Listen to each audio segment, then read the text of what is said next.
Satu kali lagi apa nih? Ribon. Ya, iya. Aku ngerungokno sing gak iwang ini.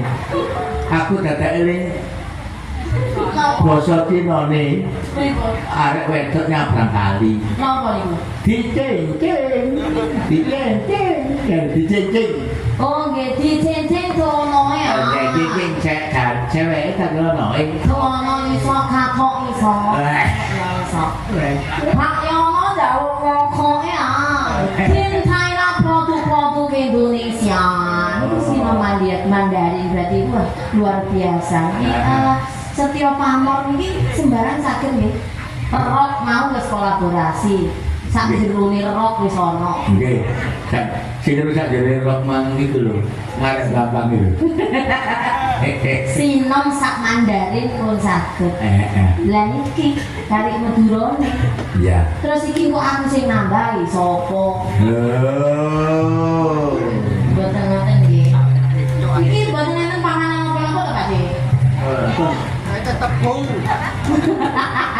Enten tepung gitu sih dibuka nggih, Pak. Masya Allah, mosok ngomong rokok-rokok tepung. Sapi gunung? Basa Madura. Jan pokoke. Iki anu Romo Tawar. Wah, anjen ya pakem anakku. Mboten. Kula mboten rukun karo tawar. Loh, baru. Baru pun. Nek dhewe kok gak ngarep. Wongku iku. Kalau sepedaan. Apa nih kabarane dulungu niku lho jarno kapok lho. Lha wong karo anake gak manut belas. Manut karo jenengan. Jadi jenengan pidato wonten dalemipun ketawaran. Sembah. Ayo. Niku nggih anu, nuwun sewu ngripta lagu ya. Iya, Niku nggih sambung rasa niku. Oh iya. Pun nate to? Pun nate mireng? Tahu. Nggih, pun nek ngoten. Gak tahu cuma lali.